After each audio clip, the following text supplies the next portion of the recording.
Hello, everybody, and welcome to the latest edition of the Investor Mindset Podcast. I'm Shane Haig. My partners, James Pope and Reggie McFadden, here today.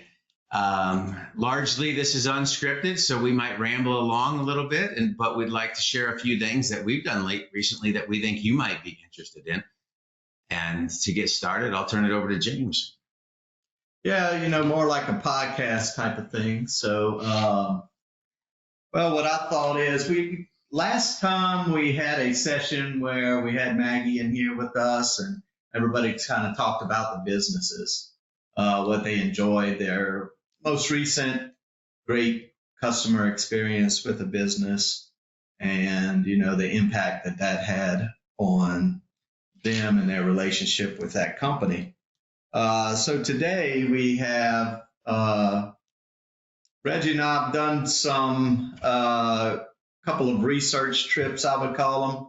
So it's more on the research side, but you'll see how it expands into that idea of there's businesses underlying this stock price that you see that trades, maybe 1 million times a day or something like that. There's actually a business under there. So I don't know if y'all had anything else to before we get started, Reggie? I guess we'll just kind of take it from there and see where we end up. All right. Yeah, I mean, the cool thing is you actually visited the company, right? You went there, you visited with management. And to me, the difference is sometimes I always use the joke when we see the stock symbol, when the price is up, my mom likes it. When it's down, she doesn't, But if you look outside of that symbol into the business, like you're saying, and you go, wait a minute, we think we really understand this business. In fact, we went to it, we see what we're doing. And there's 100 bullet points maybe underneath that one statement there. But it's kind of cool maybe to share, you guys share your experience. Well, and you see when there's a number side of thing, there's a stock price, and then there's a people and processes and history of the business, a culture that you see. But really the eye-opening thing is that the stock price changes so much. I mean, every second you have a change. You really get down to that business. It's hard to make a change. I mean, once something starts in motion, it takes a long time for that to work out, no matter what their vision is and things like that. So I know, bringing it to the current markets, what's going on as of today exactly, my thought was speculation is down in general. We have a little fear out there of the market, but all of a sudden, artificial intelligence, the investor, the participants in the market think that this change is coming immediately, and all of these things get priced in. We're about to have a new $1 trillion company. So it's interesting, but it's opposing what the couple of research trips that we've taken here lately on how slow things change. If you want to take it in. So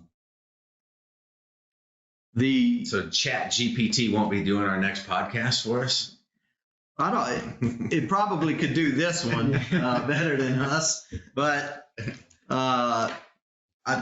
you hit on the thing that I believe slows it down is that all of us need to know how to use that tool before it's actually implemented here. So there are a few who would take it and run with it, but to get the mass adoption, maybe like some of the stock prices indicates about to happen tomorrow, I think it'll be slower than that. But so to me, just sticking with the markets, we still have the general fears. We got a debt ceiling potential agreement in the process of being agreed on, and you still have the inflation overhang. So I don't know your take on the general just psychology of the market and whether there are opportunities there and things to avoid. Well, I think it goes both ways back to the AI. I mean, now it's become back to this technology bubble, and you've got basically 7 stocks up 44% just based on this speculative AI that it's going to be the next home run. And it could be, but they've priced it in way too soon, I feel like, and The other 493 stocks are up 1%. So it's really, you've gotten this narrow breadth on these technology, Microsoft, those things that are going towards the AI, which again, it could end up being right. It just depends on how quickly it happens. And, then you got the debt ceiling. And I mean, they had 1 week bills trading at 7%, treasury bills. They're worried about U.S. possibly defaulting, and you got 7% 1 week yields, and so it's a little crazy out there on what to make of these kind of things in a short time frame. I mean, you broaden your horizon a little bit, you can kind of see that the 10 years at 3.75. So I don't know that there's a real fear of default, because those things would be trading much higher yields. Right. I mean, I had on my write down things about where I'm avoiding, where I would avoid. And I don't know if it's 2 sessions ago, we talked about bonds being back on the table. It's like those long-term bonds, 3.75%. I don't know what the actual inflation number is now, 6-7%. But that seems like it's tough to understand why it's priced that way. So I really don't understand it. That's just some area I would avoid, tying up money with the U.S. government for long-term. Whether they default or not, they're obviously having tense discussions about the amount of debt that they have in this country. And so I would price a little more risk into that long-term treasury than the market is. Or avoid it. Yeah, That would seem to be helpful. Right. Last year, the long-term treasuries got beat up so bad. You saw a lot of banks who had exposure to that and the challenges. And I think if you look back, some of the this and that's, that was referenced, And so when I look at 2022 and even to this extent this year, that's been very meaningful. Right. And you see, Reggie talked about the 1 week spike in yields, and you can see how quickly it can change. And it seems like there's a little price to perfection there for the long-term U.S. Treasury market. So much for the theory they can just print more money to pay you back. They can print it, whether it's worth it or not. That's what 7% is. Especially if they go digital, they can print it a lot faster. Ooh, yeah. Yeah, I mean, taking it even back to kind of the AI bubble, though, and you look at $1 trillion market caps here and there, and then when we go visit Joe and it's, $2.5 billion market cap, and you actually see the assets that they own. I mean, it's very hard to say the market's efficient. It's efficient in maybe transactions or the buyers and sellers, but from a valuation standpoint, I mean, it's so hard to put a short-term valuation on these things. Yeah. To me, I mean, the only part that seems efficient is a news item will come out, and you trying to trade on that news specifically once it becomes public now, gets spread quickly, and there's people and computers with money who can act on it quickly. But taken from Warren Buffett's Charlie Munger's thing, the old intelligence, the slower, ideas of what an investment is have not changed. They're still the same, require patience and things like that. But I don't know, I guess we could start on one of our research trips. Okay. Was to Joe, since you brought it up. It's a real estate company in the panhandle of Florida, around Panama City Beach in that area. And so when we went to the shareholder meeting, it was nice. You got to meet see some analysts, other investors in the audience. But the big draw was a tour of their properties that they've developed so far. And so I'll turn it over to Reggie. You have any updates on those things, or Shane with any questions before? Well, I mean, I've been there probably 4 or 5 years ago, and went with the CFO, and he kind of gave me this vision of kind of what they were trying to do on building out these two counties where they have government regulations already put in place where they can kind of expand.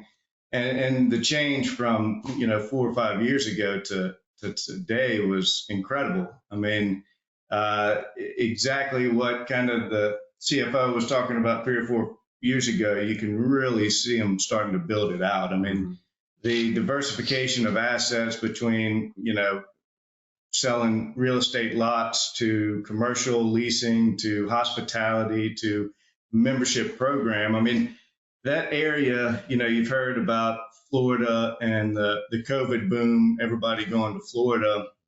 And, these counties are out of 67 or 3 and 12 on the growth rates. I mean, so they're seeing a lot of population influx, and Joe has all the assets in that area. So it was really something to see, and it was really cool going on it with,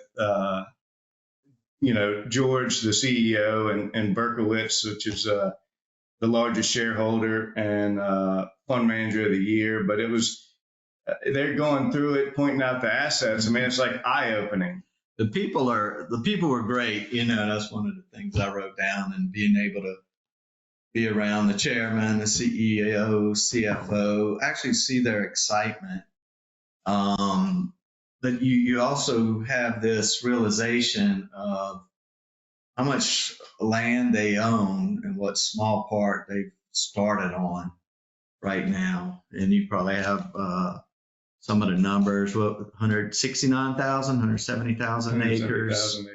And Florida's one of, if not one of the hottest states where people are migrating into now. And then a couple of the counties are up there near the top of the state.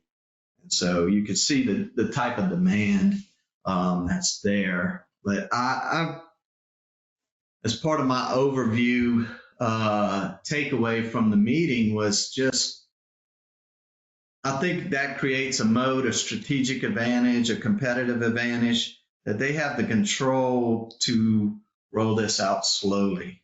They can take their patience and they're able to control it now. And where you build here and not just sell everything a fire sale right now, and then you wake up in 10 years and there's no value. As you talked about, they're building some reoccurring revenue within their model as the prices are just astronomical from a guy from Prairieville, Louisiana, on what lots are and things around there. Not even the beach side. They've done such a good job of developing some areas away from the beach that they're $1 million lots. I mean, it's amazing. Yeah, I mean, that was the other thing is, I guess, back to the moats and the businesses and kind of what we look at is like you were saying, they control the supply. I mean, they're getting calls from home builders every day saying, hey, let me build on this land, let me build on this land. And, which is kind of crazy because you hear about the real estate crisis with all these interest rates rising and you think that it's creating this slowdown, and it has created a slowdown to some extent, but where they're at, the whole population's growing, and so the demand is greater than the supply, regardless of interest rates, because you've had this huge influx of visitors. And so, yeah, to see them be able to control what they can control. Planned, yeah. Right. They have to plan the schools even and things like that. Yeah. So it was really neat. It was fun. Also, like you said, getting to visit with some of the other shareholders. I mean, we had a guy from Germany there, right. Flew in from Germany, guy from California, Austin. Yeah, I mean, they all came, and Puerto Rico, and so it was good catching up with them and being able to kind of bounce ideas off of each other. Yeah, and I think Shane, we talked about the interest rates, and what seems odd about this cycle is that historically, almost every time they raise interest rates and the whole market comes down, the prices of the real estate market come down, the banks have trouble, the stock market has trouble. But now they're supposedly, what I read is they're having trouble with people wanting to sell their properties now. There's not people putting on a lot of supply for. And they don't want to sell their property. Right. Right. Because from a personal standpoint, right, Yeah. they want to keep their low mortgage rate. Right. You can't dislodge those people with the 2 or 3% mortgages. It's very difficult. So that's part of the challenge. To me, it's just interesting because when I look at the story of it, not to endorse one company, it's just an example, but what you described was a long-term vision, actually. You know what I mean? And as we've been holders for a while, and so we get excited because we see that manifesting itself and continuing for a long time. Day to day or month to month or even year to year, I'm not even so worried about it. But it took me a long time to ever get to the point to go, I think I really understand this business. If it drops $10 or goes up $10, I'm not, throwing a parade or jumping off a bridge, but what we believe are in terms of the long-term prospects of it. And if you can have that vision and the patience, somebody said earlier today, then you got everything kind of working together. And this is, to me, one of those great examples of it. Well, hopefully, I mean, to me, you want, and this gets to the qualitative side, so I don't know, you can find any checklist of these things, but you want somebody in charge of this, in charge of your business who's shareholder friendly, right. Because we're on the shareholder side. Right. And of course, that means treating the client right longer term. But, that looks like you have the 3 people there, CEO, CFO, chairman, who controls a lot of the stock. And so, right, they're building that advantage where they can have this patient build out there and watch stock price go up and down and even do share buybacks, if they want to. So I think it's just, I guess from a analyst side of it, the market or the analyst, the sell side, wants something that's growing constantly at 15, 10%, 20%, where you can see kind of the straight line growth. And this, where they're at, they'll have one large year and one down year, just because of the way the selling the residential lots is made it lumpy. So it's hard for anybody to just look at the financials without going there and say, well, they were down last year. It must be, something must be wrong. The revenue was down, their income was down. But, George talked about the, 2 to 3 year cycle. They build these projects and then you have 2 or 3 years before it actually starts to become profitable. And again, it's like, that's what makes this business difficult, is everything's so short term. And when you got to wait 2 to 3 years, I mean, it's like, that's a lifetime, right. in the market. So, but I think that's also what makes this a great opportunity. Yeah, what he described at the shareholder meeting was a sort of a pipeline build out from when the project kind of hits a vision to the approvals that are needed and all the things that line and the up. cost up front before, the heavy cost of development before the revenue actually starts to hit. Right. But so those things aren't really short-term trader favorites. They'd rather avoid that type of company, which hopefully allows for long-term investors to get in there at a decent price. I didn't have anything else on that. Do y'all have anything? No. On that trip? We're just going to ramble along Decided to see where we go. Yeah. It's cool when you went there, I think. People don't know that. Right. I just thought it'd be neat to if they see it or know. Yeah, we also went to, so it's similar to that, but there's multiple companies. And down there at Tulane, finance professor does a great job putting on a show. It's been a long running exhibition. I don't know what you call it. I think what he said, it's the Jazz Fest for capitalists to New Orleans. I guess you got the Woodstock capitalists and, the Warren Buffett thing, but the finance professor made a little funny joke with, it's around the time the Jazz Fest is there in New Orleans. Yeah. And so it was a Jazz Fest of capitalists. But he's a great guy. What I feel like so many times is you go there, and then the people around you, and it just what you said, to me, I see other people like me, other investors and things, and it's not sales oriented. It's really on that mix between academic and research investing for profit, but so basically I set the enjoy- stage is a conference, right? Or a Right. symposium where all the research that the Tulane students had put together on all these individual companies was delivered to a population, and all you had to do was register. So there could be professionals, but it didn't have to be. There's a great 3-minute video if you look at Birkenstock, the kind of, Burkenroad, Birkenstock. I'm thinking of my wife's shoes. How they do it, and it's really cool actually. But Yeah, so one of the things what they showcase is their students' research, and they put out these reports. So you can pick up those reports, and they're even online. But for us, you also can choose between several of the companies and go listen to their managers or the people who are presenting, give a little presentation. So we went to 3. Yep. But I have to back up. One of the big draws this year, at least for me, was Howard Marks was being interviewed to start it off. And then there was also, I'm going to leave some space for Reggie to share his thoughts, but there's also an invitation or an award given out to somebody. But it really hit home when he was talking about there's a story side to investing. So that there's this quantitative side. There's even quant models and funds based on quant models and things like that. But there really is a story side that tells about the history and the culture and the actions of the management and what vision they have and things like that.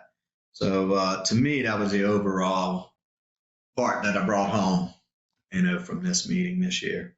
But watching Howard Marks was great. Yeah, it was neat. And, you get a chance too. All these companies are basically kind of the Gulf South region, so it's kind of a little home feel of kind of these companies. I mean, who would have thought the largest pool distributors in Covington, Louisiana, Right. Started there and as Pool Corp, but also being able to, go to Cal-Maine and see the guys running Cal-Maine. I mean, they are from Mississippi, Jackson, Mississippi, and you can definitely tell. And it was just seeing the different companies along this Gulf Coast. I mean, you got wide-ranging companies, and it was just really neat to see a couple of them.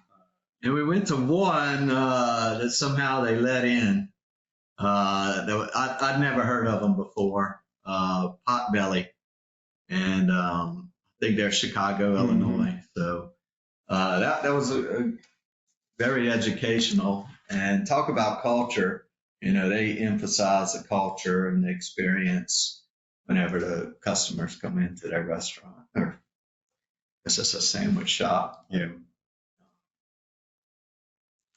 Really, really, to me, you have both sides there, kind of with the quantitative numbers, and you can see it in those reports that they give out, because there's a lot of words with the not just numbers there, but they cover both sides of it. isn't part of the design to have access to maybe smaller companies that aren't so publicly available, that have all the attention, where you can maybe find something that's a little undiscovered or just not yet on everyone's radar? Absolutely. I mean, that's, a lot of companies do kind of the investor relations where they go to these conferences just to kind of tell their story, back to the story of kind of why should you invest with us? It gives them a chance to get a little bit of attention. And yeah, I mean, these are, much smaller companies than the Microsofts or the Amazons or anything like that. So, I mean, it's good to see them excited about their business and get their story out there. Right, right. And you, like you said, the Walmart, I mean, back to the efficiency of the market, they put out something and somebody even writes something about them, it gets distributed far and wide. And smaller cap companies within the market, that's where you can say it's not as efficient. There's a lot of things that it doesn't pop up on CNBC or the Wall Street Journal with small companies. Mm-hmm. So kind of where the boots on the ground, go visit them, go to the conferences, learn a little something more than just seeing a stock price jump up and down. Right. Right.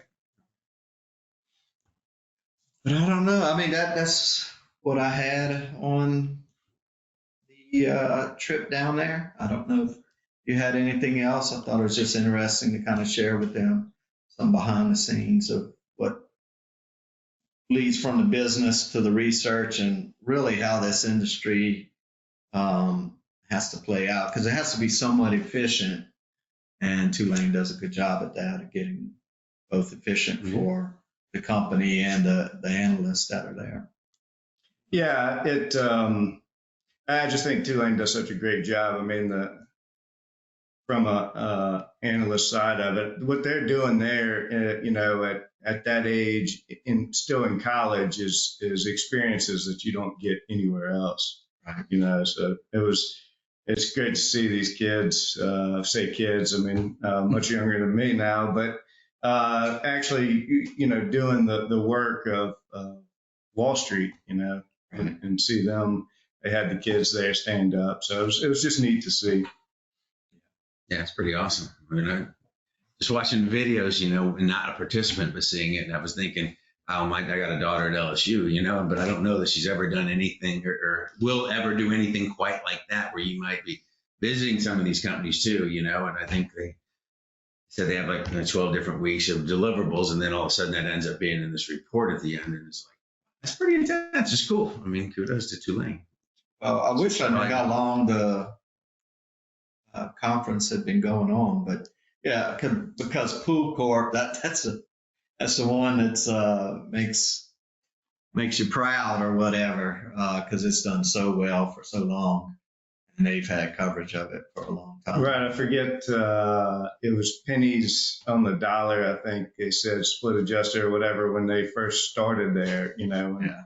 So I think it's been at least in the 80s, but that was their claim to fame, because this small Covington company has turned into, I mean, I don't even remember what the percentages were, but it was astronomical. Well, Cool. did well.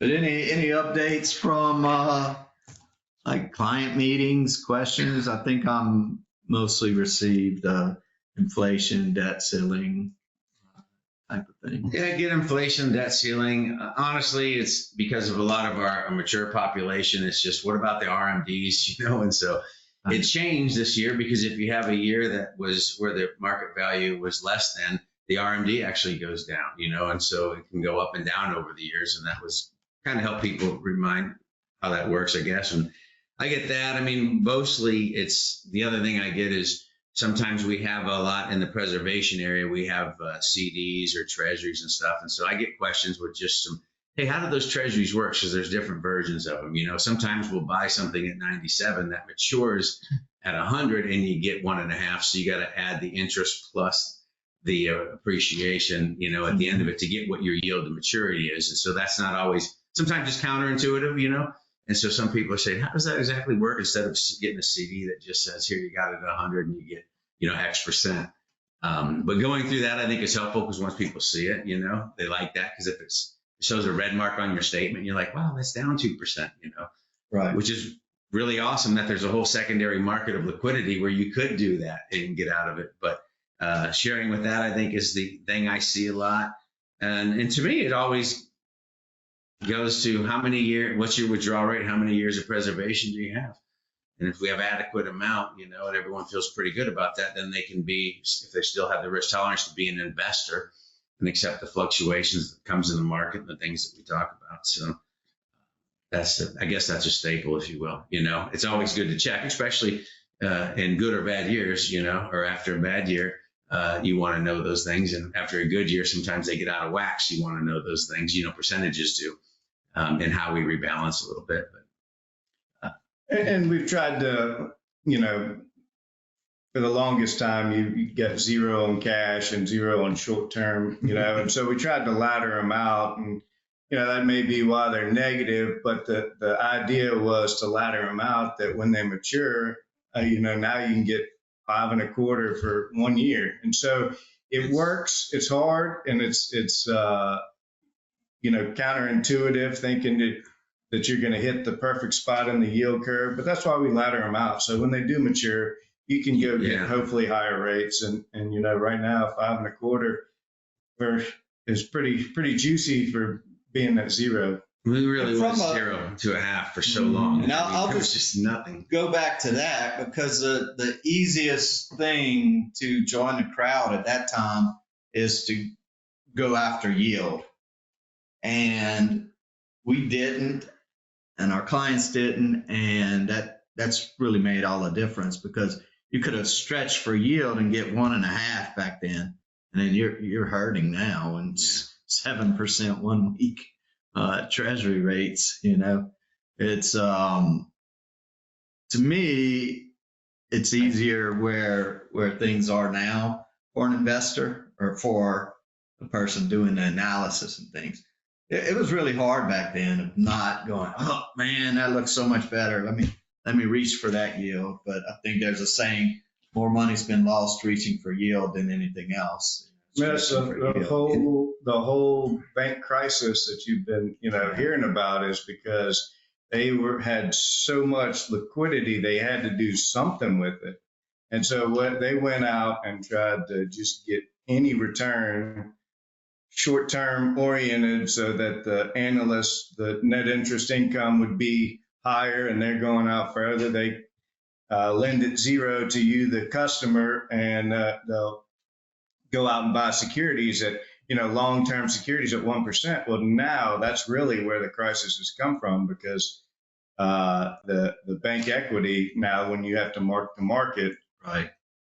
And I think that's a good example, because it can happen anywhere, but the pressure from the career risk on the person making that decision. And that's what Warren Buffett's done so well over those years, is get a shareholder base, a client base, a partner base who allows him to take those longer term views and not swing at every pitch. He uses Ted Williams. But I think that exactly rolls into that Joe story. That's what they can do with that real estate. They don't have to be out there, and if they're not attracting the short-term shareholder, they're not forced to go out there and develop every property just because somebody will pay them some money. They can get it in an area where things around it can allow that piece to be developed at the highest possible value. And that's just, it's classic in the relationship, the career risk, the fund manager, the manager, whoever's allocating the capital feels is this pressure, whether it's said or whether they just read it on the media. CNBC's talking, hey man, you can go out here and get this 2.5% yield, and you don't have to sit at zero. Or their competitors too, even like the banks. Well, this one's got, this one's doing well because they're going out. So then you feel pressured to follow the crowd and beat them and go out a little further, get a little more yield, even 10 basis points, and then it ends up blowing up in your face. Right. I think that's why we spent time trying to get a client base. Why the title of this podcast is Investors Mindset is to share with you how clients can help, partners can help set that environment for an investing environment instead of a trading environment. Or, if you went back there and bought those 2.5% longer term, lower quality things, you would have to trade it to make any value, because inflation was already higher than that. But that to me is kind of brings us back to the purpose of this podcast and the title it's to kind of create that environment, because I think it's a win-win-win situation from the client side to the investment manager to the corporation underlying it, because I'm sure Joe would want long-term shareholders listening to, how their vision and the way they tell their stories and how they're developing. They would love long-term shareholders. Agreed. I joke in our meetings, I say, this is the part where I just try to brainwash you into thinking like we do, so that you expect XYZ and you get XYZ instead of ABC. And if there's a misconnect, we can use that time to try to make sure that we're doing what we're saying. You know what I mean? And not to, how did we do last week, but really just a bigger picture thing, and then broadening the time horizon. And as people are getting there, sometimes they're easier on me. I mean, our clients are like, Shane, we talked about it in the make. And so it's really, to me, it's also refreshing, because we're blessed with a lot of people who are thinking like that, and it makes our culture better, all the way around. So we talked about that, I think, at the onset of kind of going with this investor mindset, is that we'll know when we have that environment, because our clients will, keep our feet to the fire. They'll say, hey man, you're trading that too much or whatever, instead of, why don't we buy this and sell that and buy that? And I think, we're there with, it's a great client base for the investor mindset.